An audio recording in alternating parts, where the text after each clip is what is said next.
Good evening to everyone. Uh, Consignment accounts. In this lecture, we are starting the new chapter, consignment account.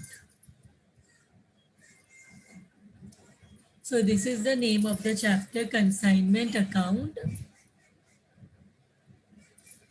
Now let us understand what do you mean by consignment account. So consignment is a business. So consignment business, what does it refers to? It refers to the business. It refers to the business of sending goods to the agents for the purpose of sale, for the purpose of sale. So what do you mean by consignment account? So this is a business, this is a type of business where the goods are sent to the agents for the purpose of sale. So here what happens now, when I am talking about the agents, here in this consignment there are two parties. There are two parties, two persons involved in the consignment account, in the consignment business. Who are these two parties? First one is the consigner, and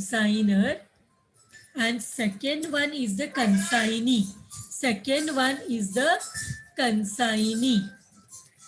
So as I told you, there are two parties involved in the agreement of consignment. One is the consigner and the other one is the consignee. Now who is the consigner? Consigner कौन है? Consigner refers to the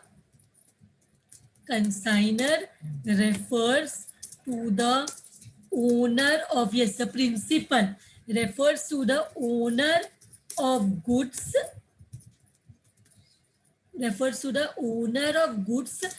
who transfers his goods, for sale, for the purpose of sale, to the consignor, to the consignee, to the consignee.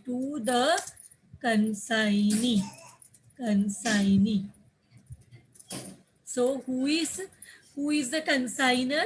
Consigner is the owner of the goods who transfers his goods for sale to the consignee. So who is this consignee? Consignee is the agent. Consignee कौन है? Consignee is the agent. In the consignment agreement.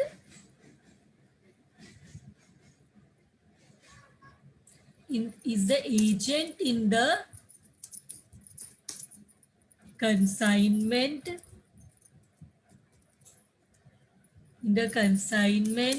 agreement, who sells the goods, या फिर who is the agent who sells the goods,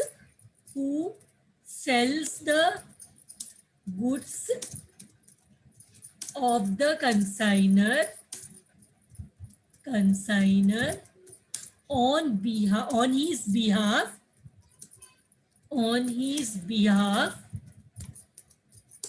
and for what? उसको क्या मिलता है? Consignee is the agent in the consignment agreement who sells the goods of the consigner on his behalf for exchange of a commission. So ये consignee का interest किस चीज पे है? कमीशन पे. कंसाइनर कंसाइनी का किस चीज पे उसका नजर है कि अगर मैं ये गुड्स को सेल करती हूँ तो मुझे क्या मिलेगा बदले में? मुझे बदले में कमीशन मिलेगा। तो in exchange of the commission what does the consignee do? He is ready to sell the goods of the consignor or the principal. So consignor can also be referred as a principal. As a principal. The consignor can also be referred as the principal. It's a principal agent relationship. So now let us see, so let us discuss some of the features of consignment. Let us discuss some of the features of consignment. So what is the first one? What is the objective behind? What is the objective behind the consignment? The objective of consigning goods to consignee is to earn profit. अब consignor क्यों अपना goods खुद नहीं cell करता? वो क्यों consignee को ये जिम्मेदारी देता है कि अब कंसाइनर क्या करता है? Consignor, suppose consignor is a producer of mangoes.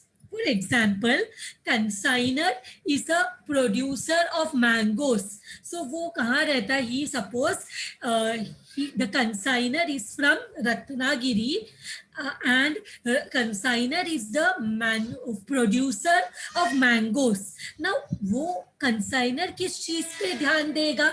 वो मैंगोस को प्रोड्यूस करने में ध्यान देगा. अब कंसाइनर को पता है कि वो रत्नागिरी में तो मैंगो सेल कर सकता है, लेकिन वहां पे भी उसको ढूंढना पड़ेगा, बायर्स ढूंढना पड़ेगा.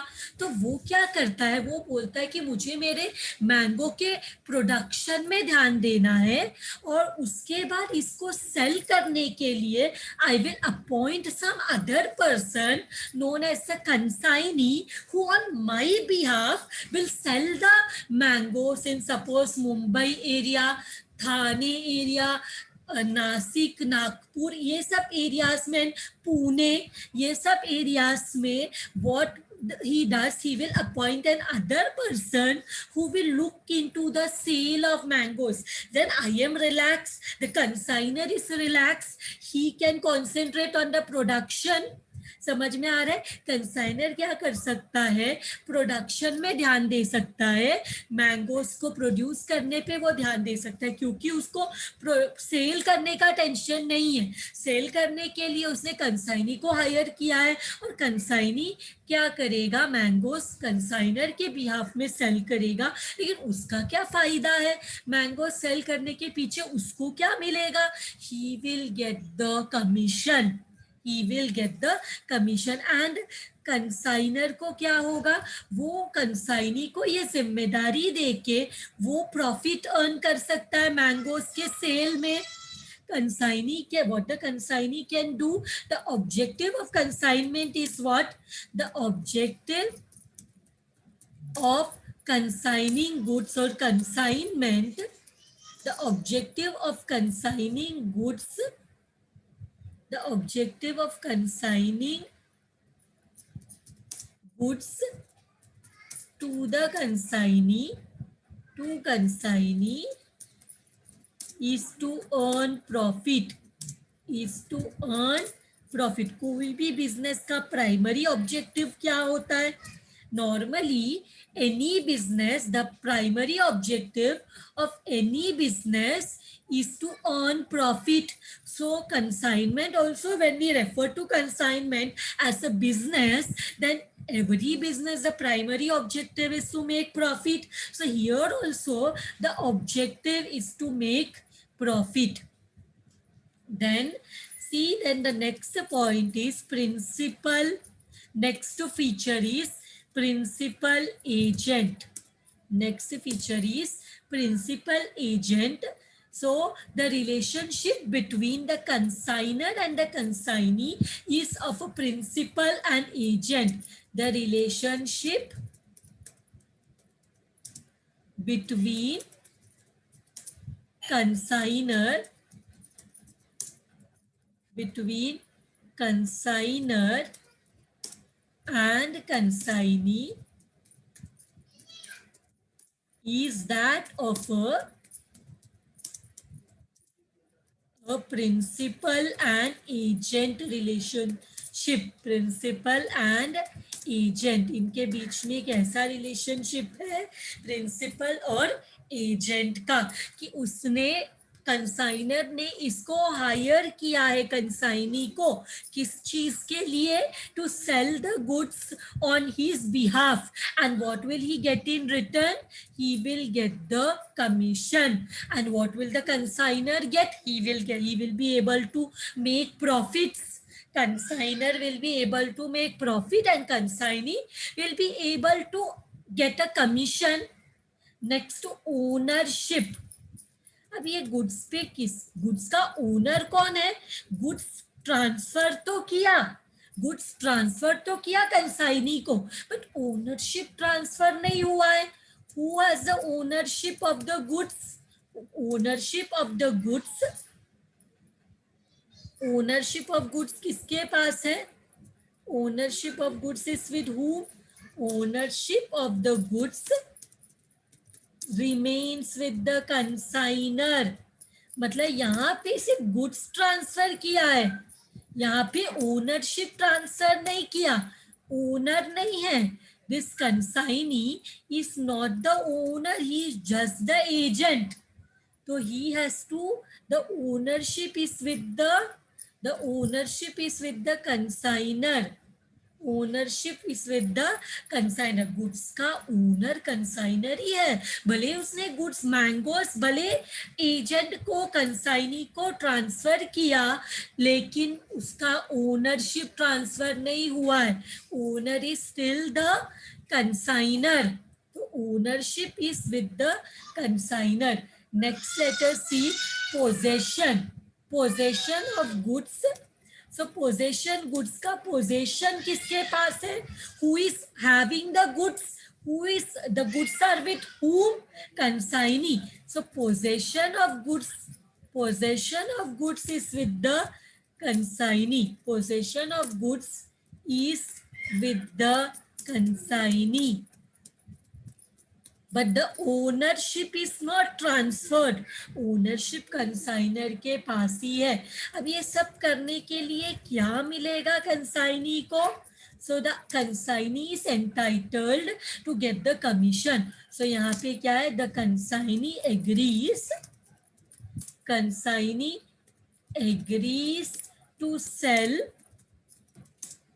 goods on behalf of the consignor,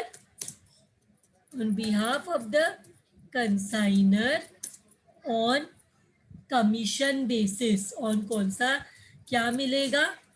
commission मिलेगा on commission basis. Next one, expenses कौन बेयर करेगा? Who will bear the expenses? Now कौन ओनर है, किसने ये जिम्मेदारी दिया है कंसाइनी को? कंसाइनी कोई भी एक्सपेंस बेयर नहीं करेगा. अगर कंसाइनी ने कोई भी एक्सपेंस इनकर किया तो भी बाद में वो पूरा वसूल करेगा कंसाइनर से. सो यहाँ पे देखो, all the expenses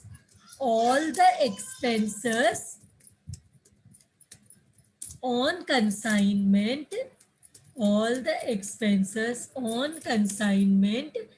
paid by the consignee. अगर कंसाइनी ने पे भी किया, paid by the consignee, are recovered from the consignor. Consignor को ये जो भी पैसा खर्चा करेगा कंसाइनर को वो पैसा उसको वापस करना है. तो नेक्स्ट है stock. That I will come to that point. Next है stock. Any goods remaining unsold.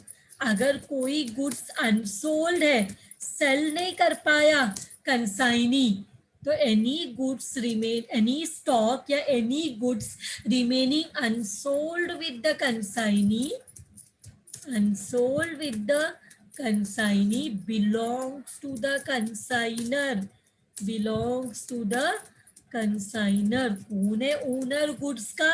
Consignor है। तो अभी कंसाइनी जितना भी गुड्स को सेल नहीं कर पाया वो किसका है? वो कंसाइनर का है। सो ये जो कंसाइनमेंट है it is different than the sale, consignment is different than the sale. यहाँ पे क्या होता है? Goods are send by the consigner to the consignee for the purpose of sale. Consignment is not sale. तुमने consignment में goods को transfer किया तो तुमने sale किया नहीं है। This is the consignment is different than sale.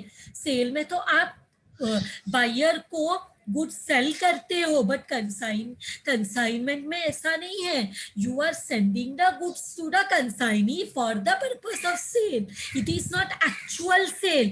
Consignment is not actual sale, this is a contract where what you are doing, you are assigning an agent who will sell the goods in the future on your behalf. Getting my point? आप यहाँ पे एक agent को appoint करते हो consignment में, जो आपके बदले में आपके गुड्स को फ्यूचर में सेल करेगा। So that is consignment. And then the very important part feature, that is profit और लॉस। किसको बिलोंग करेगा एनी प्रॉफिट और लॉस? कोई प्रॉफिट या लॉस हुआ कंसाइनमेंट में तो who will be eligible for it? Any profit or loss on consignment belongs to the consigner, belongs to the consigner।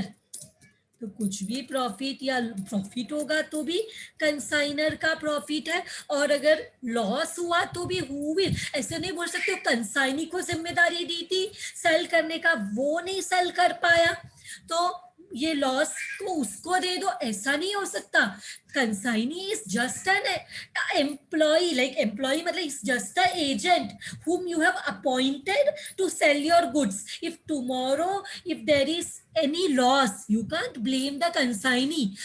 As profit हुआ तो तुमको बिलोंग करता है, कंसाइनर को, प्रिंसिपल को। लॉस हुआ तो भी तुमको ही बिलोंग करेगा। You will only have to bear the loss. If you are eligible for the profit, being the consigner, you are only eligible for the you will only have to bear the loss also. So profit होने दो, loss होने दो, किसको belong करता है? Consignor को belong करता है। Now let us see some of the advantages of consignment for the consignee as well as the consigner. So now next feature जो हम देखते हैं that is what, let us see advantages. हमने क्या देखा? मीनिंग देखा, फीचर्स देख लिया कंसाइनमेंट का। Now let us see the advantages in consignment. Advantages of consignment देख लेते हैं। Advantages of consignment. What are the advantages of consignment? क्या ये consignment का क्या एडवांटेज है वो देखते हैं। कुछ तो एडवांटेज होगा, नहीं तो कोई why will anyone think of consignment account? क्यों consignment business के बारे में सोचेगा अगर उसमें कोई एडवांटेज नहीं रहेगा? तो there is of course some advantages, that's why this business is carried out. Correct? So let us see what are the advantages of consignment to the consigner. Consigner को क्या है? वो market, he will be able to reach to a large audience. He will able to widen his market. Correct? The consigner, because now देखो अभी business एक जो consignor का reach सिर्फ वो जगह जहाँ पे वो मैन्युफैक्चर करते हैं बस वही जगह पे, but he want to increase he widen his market, his scope, उसको इंक्रीज करना है एरिया जहाँ पे वो ज्यादा कस्टमर्स को रीच करना चाहते हैं. So he can appoint a consignee and consignee will sell the goods on his behalf in the other market. Correct. So consignor can widen market, can widen market for his goods through consignment sale, through consignment sales.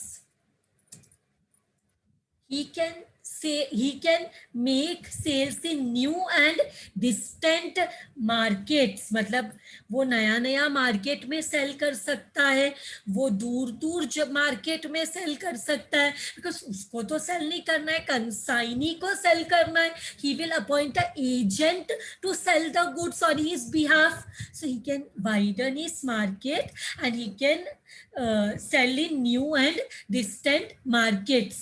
And then he is relieved of the responsibility of sale because he has appointed another person to look after the sales.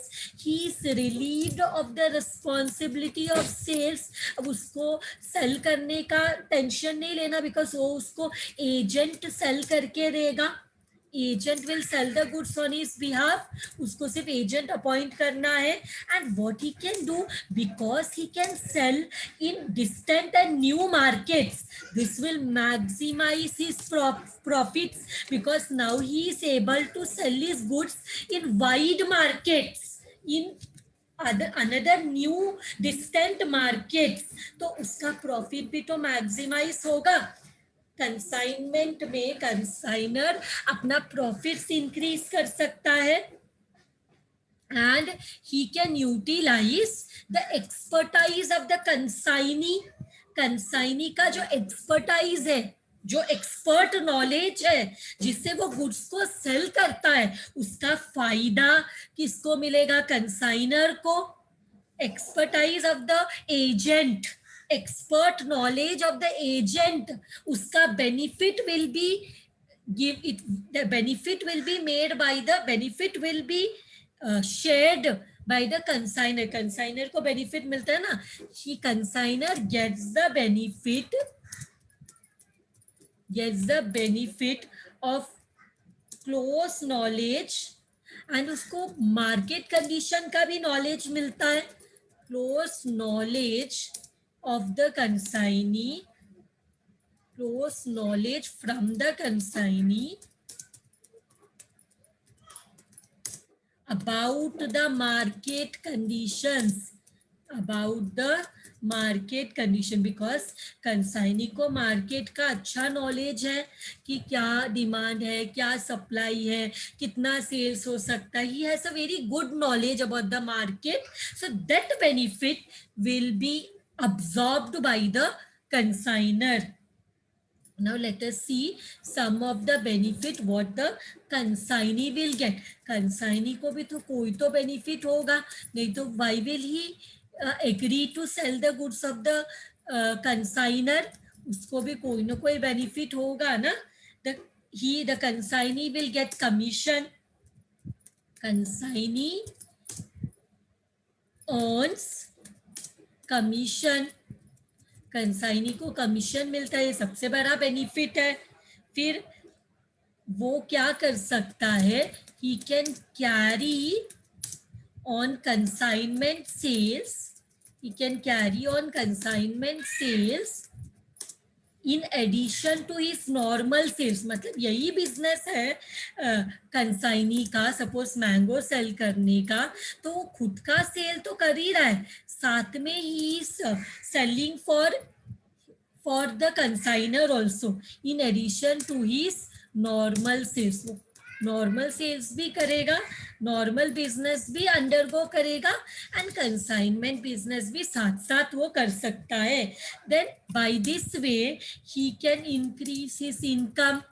Bye this way he can increase his income, can increase his income.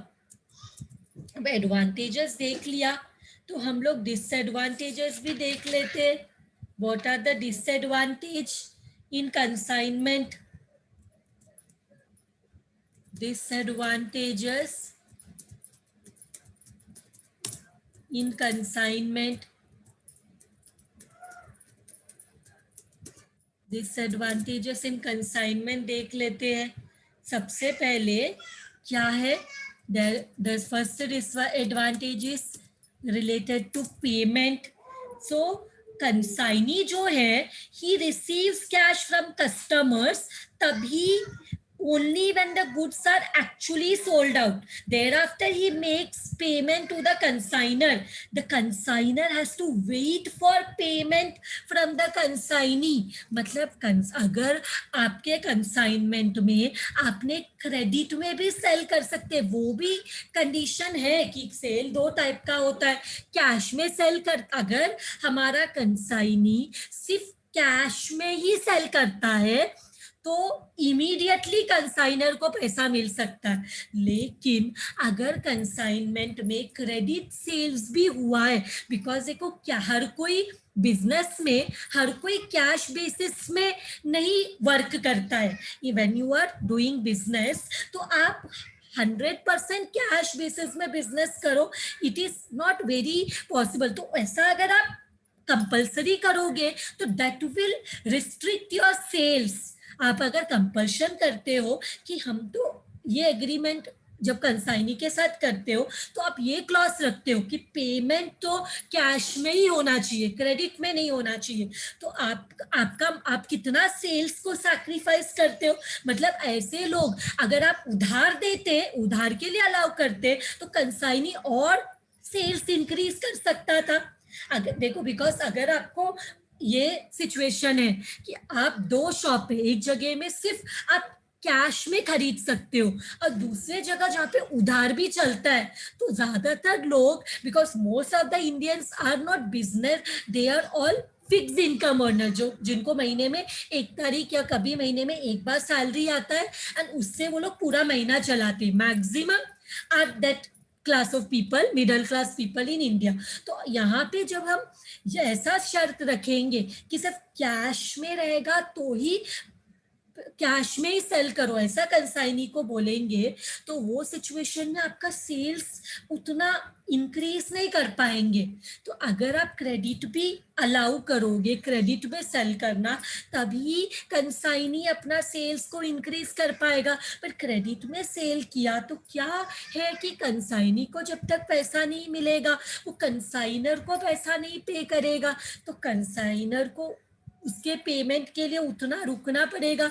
One of the disadvantages of consignment, what is the disadvantage? When the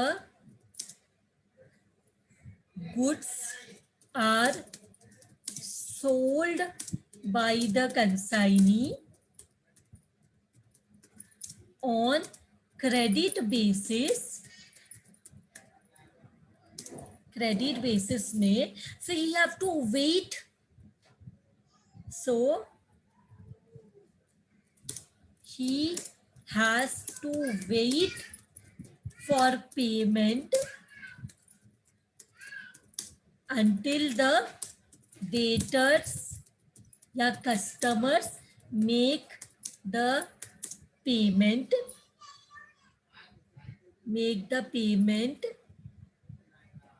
one minute, make the payment to him. Therefore, the consignee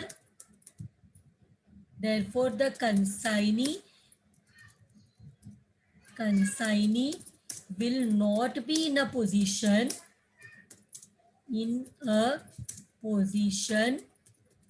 to make payment to the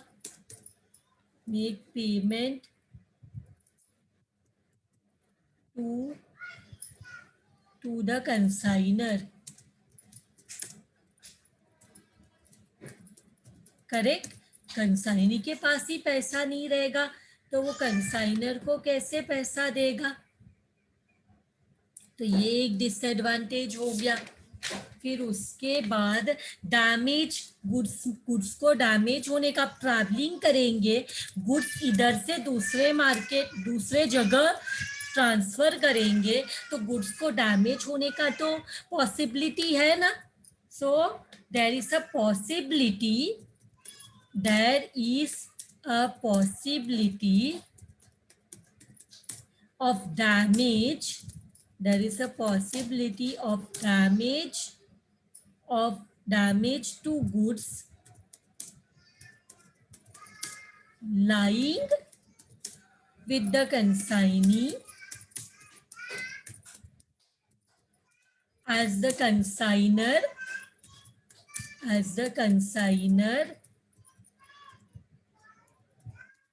has no control over his goods, has no control over his goods। तो इससे क्या होता है, goods को damage हो सकता है। तो एक और चीज यहाँ पे हो सकता है, preference to own brands, preference to own brand. अगर देखो जब कंसाइनी है वो खुद का नॉर्मल बिजनेस भी कर रहा है और कंसाइनर का गुड्स भी बेच रहा है, तो वो किसको ज्यादा प्रेफरेंस देगा, कौन सा सेल वो ज्यादा ईमानदारी से करेगा? सी, कंसाइनर का गुड्स भी कंसाइनी के पास है और कंसाइनी के पास खुद का गुड्स भी है, तो वो ज्यादा प्रेफरेंस देगा अपने खुद के गुड्स को, क्योंकि उसमें उसको ज्यादा प्रॉफिट मिलने वाला है।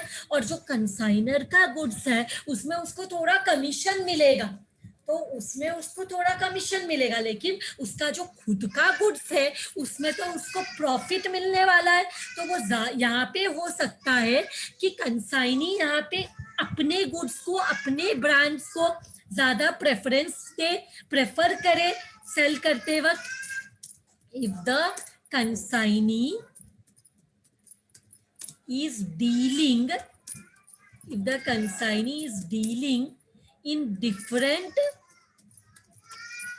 types of own brands,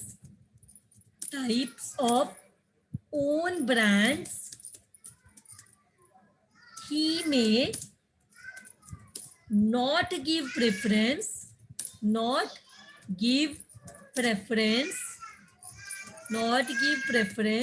to the brand of the consignor,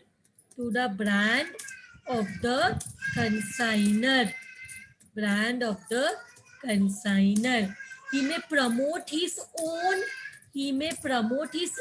brand,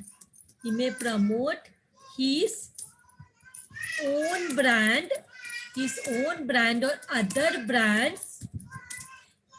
other brands in which he is interested,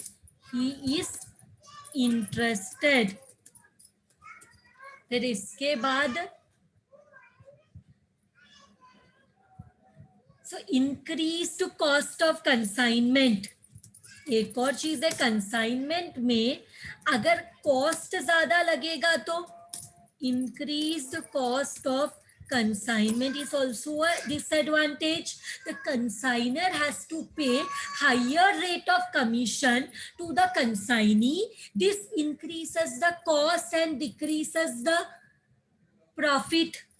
क्या होता है, क्योंकि कंसाइनमेंट में एक कमीशन देना कंसाइनी को एडिशनल कॉस्ट है। कंसाइनमेंट में कंसाइनी को कमीशन देना, ये इससे कॉस्ट इंक्रीज हो जाता है, तो कॉस्ट इंक्रीज होता है और कंसाइनर का प्रॉफिट डिक्रीज होता है। So the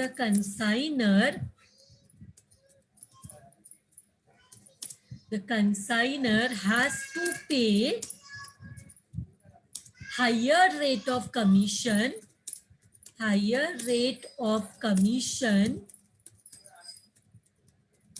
to the consignee.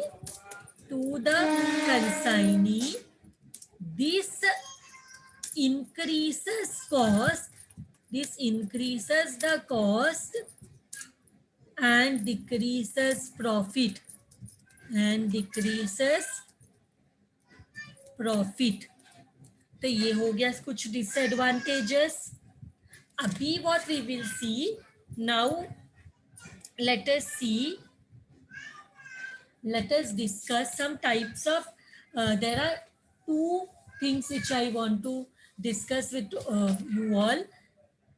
One is pro forma invoice and second one is account sales. ये दो भी हम क्या करेंगे, अगर ज़्यादा टाइम हुआ तो जर्नल एंट्री कल के लेक्चर में डिस्कस करेंगे. अभी हम लोग इसमें जो देखो थ्योरी पार्ट है वो भी तो हमें डिस्कस करना चाहिए.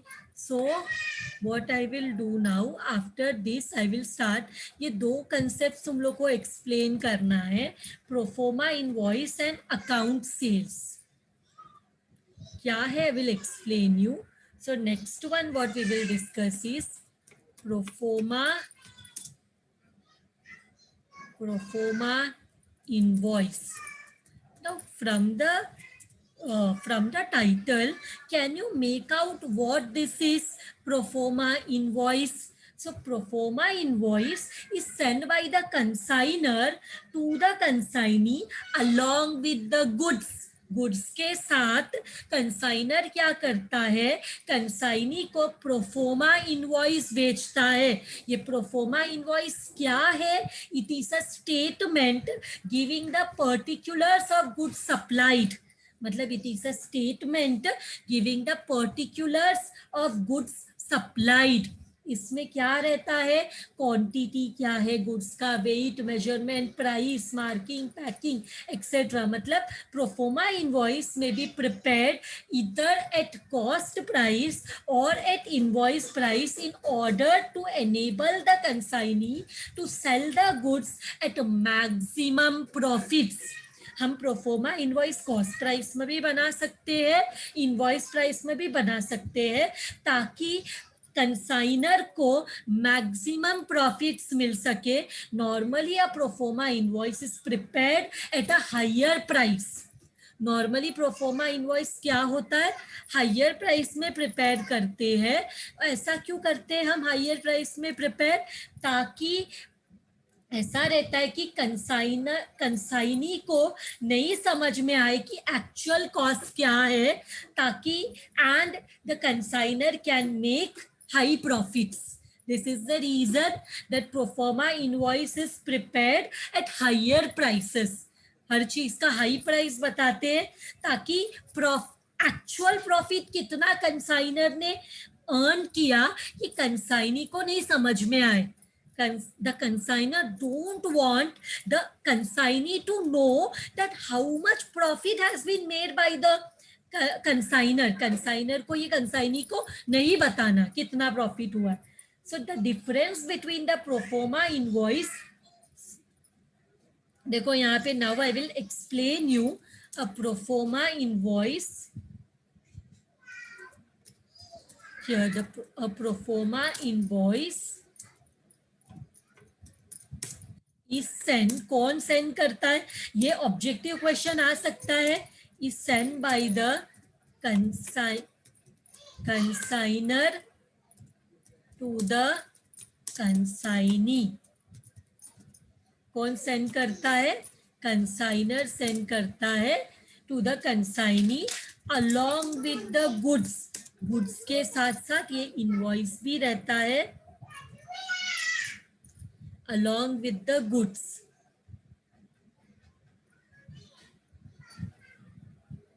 So 1 minute, along with the goods. तो यहाँ पे it is a statement giving particulars of goods supplied, of the goods supplied, of the goods supplied, of the goods supplied. तो quantity, measurement, price, etc., etc. All the details are given in the pro forma invoice. So this is just a brief what I have wrote here. Now let us see what is a account sales. What is a account sales? Account sales मतलब as and when the goods are sold by the consignee, जैसे goods consignee sell करते जाता है, account sales is send by him to the consignor.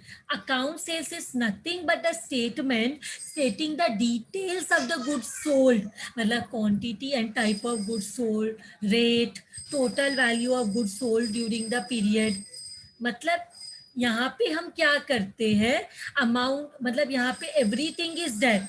तो इसमें हम लोग क्या करते हैं, एडवांस अगर कुछ रहेगा तो लेस करेंगे. अगर सेल करने से स्टार्टिंग में ही कंसाइनी ने कंसाइनर को कोई एडवांस पे किया है, कंसाइनी ने अगर कंसाइनर को मतलब एजेंट ने अगर प्रिंसिपल को कुछ एडवांस पे किया है तो वो माइनस करके बाकी का पैसा कंसाइनी कंसाइनर को रिटर्न करेगा. सो देखो what is this account sales. as and when goods are sold, as and when goods are sold by the consignee, account sales is sent by the consignee to the consigner. Account sale is a statement stating the details of goods sold. That is क्या क्या चीज रहेगा इसमें, that is quantity, type of goods sold,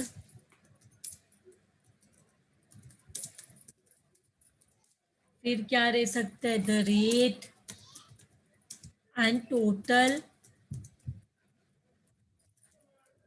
value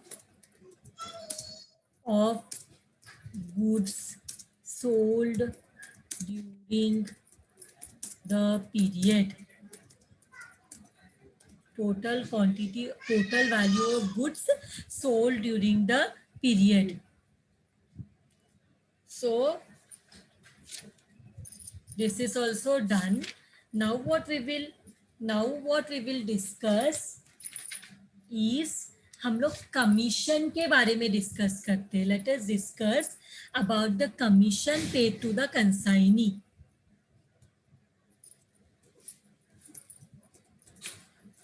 commission of consignee. Commission of consignee. तो consignee sells the goods on behalf of the consigner.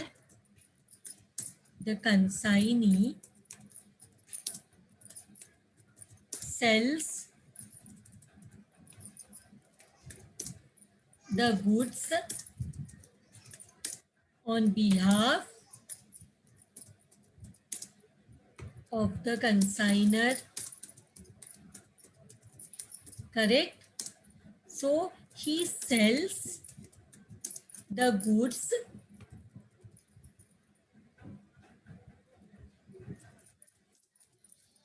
at the risk of the consigner. Risk तो उस consignor को ही है. He incurs the expenses on consignment, पर बाद में recover ले लेगा, such as unloading charges, goods को अनलोड करने का, insurance, insurance charges of godown, क्योंकि वहां पे उसको गुड्स को स्टोर करके भी रखना पड़ेगा, insurance charges of godown,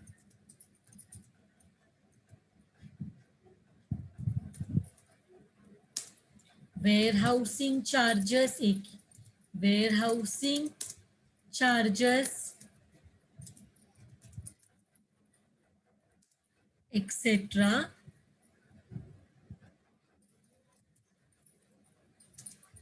warehousing charges, 1 minute, let me remove this, warehousing charges, octroi duty, etc.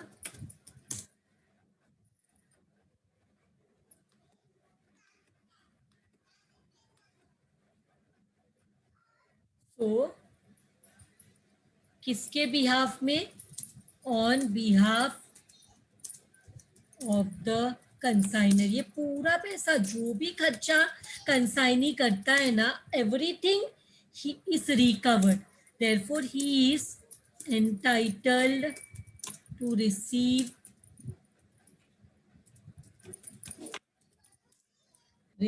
the commission at an agreed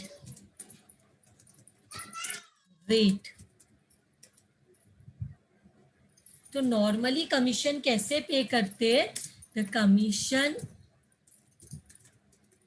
is usually paid as a percentage of the total sales, of the total sales affected by him, मतलब जितना वो cell करेगा उसका कुछ percentage रहेगा, और कभी कभी ऐसा भी हो सकता है ही में also be paid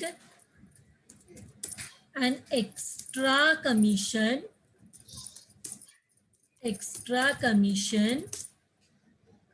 if he sells the goods at a higher price. ये हायर के लिए कुछ लिमिट रहना चाहिए, अगर देखो सपोज द प्राइस जो फिक्स हुआ था सेल करने के लिए, उससे ज्यादा प्राइस में सेल किया अगर कंसाइनी ने, तो उसको एक्स्ट्रा कमीशन भी मिल सकता है।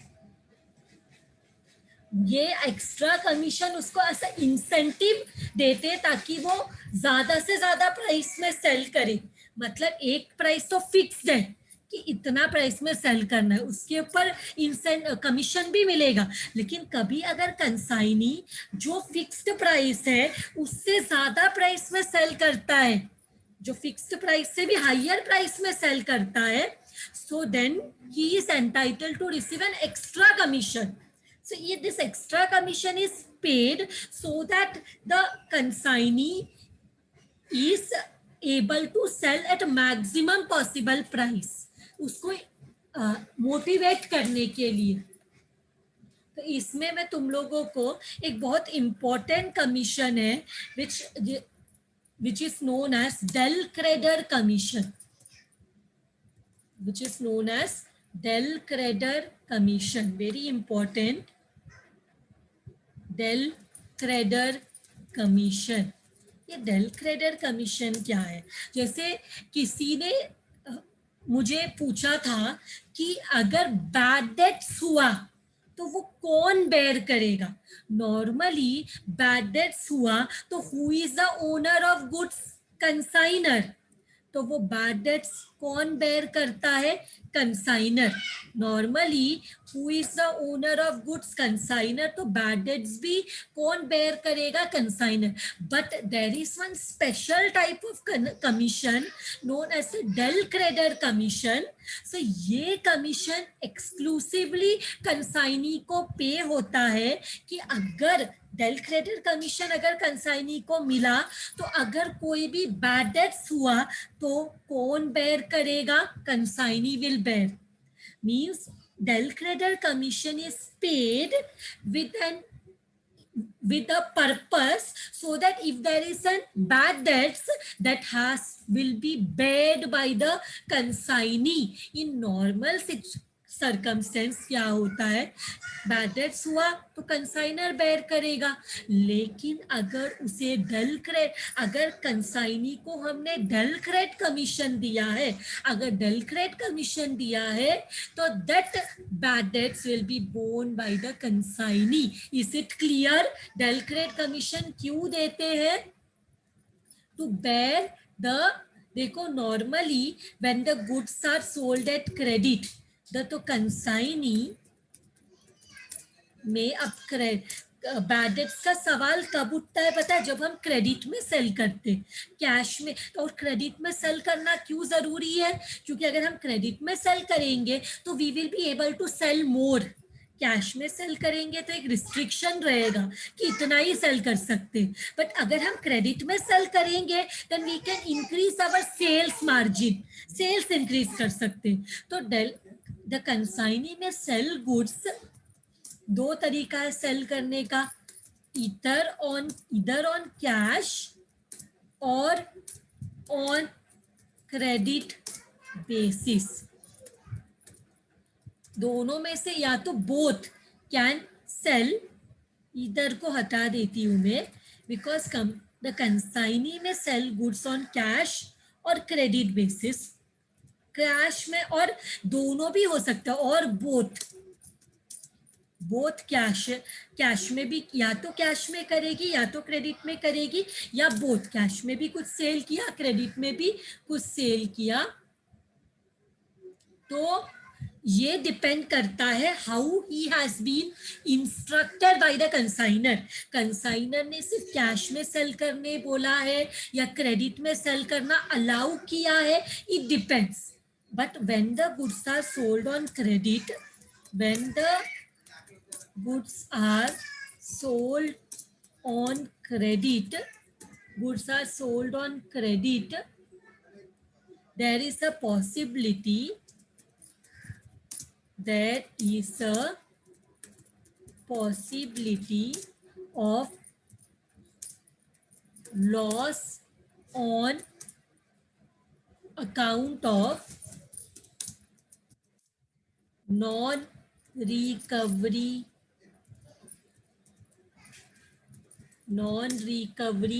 From debtors. डेटर से पैसा नहीं रिकवर हुआ उसका टेंशन है. In case the debtor fail to make payment, there will be loss due to bad debts. In case debtors fail to make payment,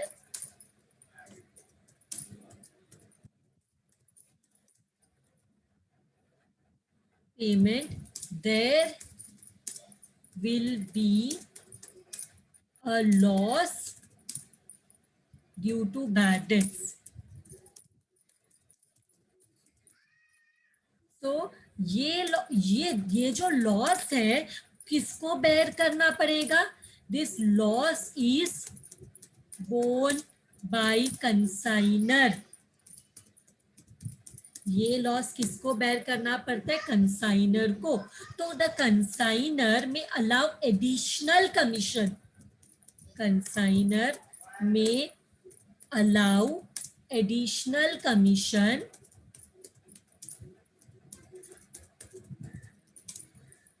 to the consignee for taking the additional responsibility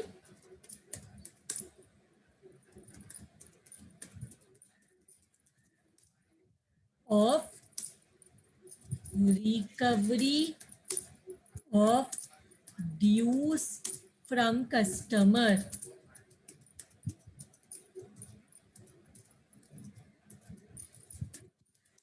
So in this case, the consignee bears the loss on account of bad debts if any. तो अगर consignor additional commission देता है, वो additional commission को हम del creditor commission बोलते हैं. तो इन दिस केस क्या होता है, इन दिस केस जो बैड डेट्स है वो कौन बेयर करता है, the consignee bears, the consignee bears the loss on account of bad debts, loss on account of bad debts.